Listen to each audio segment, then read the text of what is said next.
Las complicidades se desnudaron, ya no hay forma de ocultarlas, están a la vista de una mañanera. La mejor defensa de los capos del narcotráfico, de los ahora llamados terroristas, descansa en el gobierno de la Cuarta Transformación.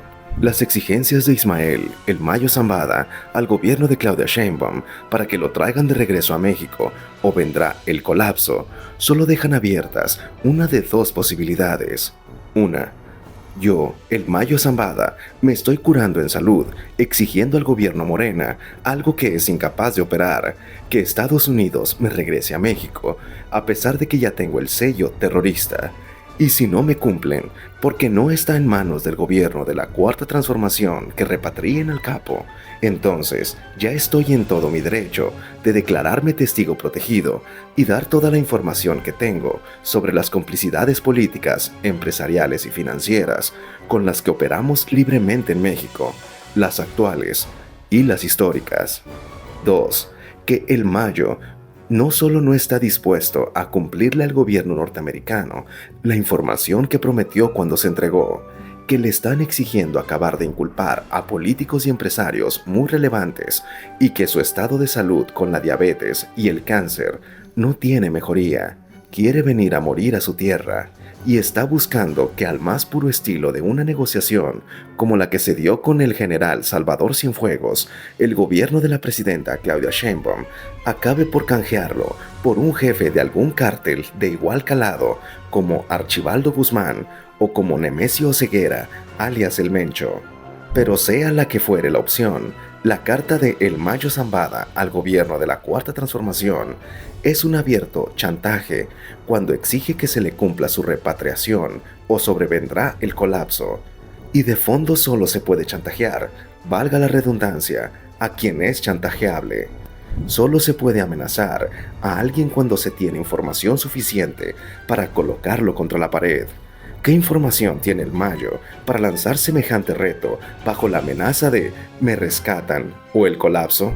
Las sospechas del nerviosismo oficial crecen cuando aparece entre los abogados del jefe del cártel de Sinaloa un jurista defensor como Juan Pablo Penilla, quien en sus redes sociales presume imágenes con personalidades de la Cuarta Transformación e incluso llegó a ostentarse como asesor honorífico del gobernador Américo Villarreal, hecho que ya fue descalificado por el gobierno de Tamaulipas. Pero en el fondo, la pregunta es, ¿por qué la presidenta Claudia Sheinbaum sale tan presta en su conferencia mañanera a defender los derechos del ciudadano Ismael Zambada?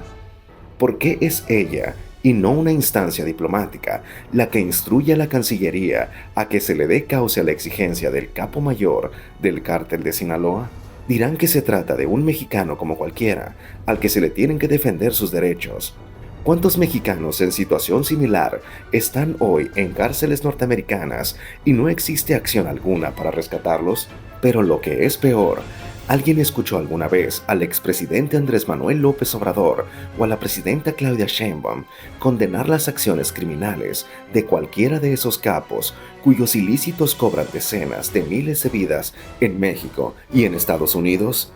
Por el contrario, ninguna condena, ninguna mención. Respetó al señor Guzmán Loera, abrazos y no balazos, respeto a los derechos humanos de quienes lucran con ser inhumanos. Pero el camino de la repatriación es punto menos que imposible. Rubén Zuno Arce, cuñado del expresidente Luis Echeverría, fue detenido en 1989 junto con el capo Miguel Ángel Félix Gallardo. Se les acusaba de ser los autores intelectuales y materiales en el asesinato del agente de la DEA, Enrique Kiki Camarena Salazar. Y aunque el gobierno mexicano solicitó reiteradamente su repatriación, jamás lo consiguió. El hermano de María Esther Zuno de Echeverría falleció en una prisión de Florida en septiembre del 2012 tras una condena de 23 años.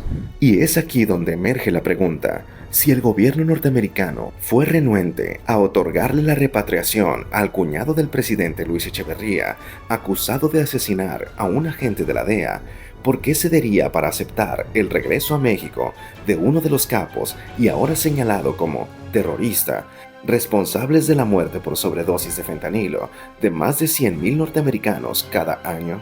Por eso la amenaza escrita de El Mayo Zambada porque si no quiere acabar sus días en una prisión como Rubén Zuno Arce, tendrá que canjear su valiosa información de las relaciones políticas, empresariales y financieras con los cárteles mexicanos, comenzando por el de Sinaloa.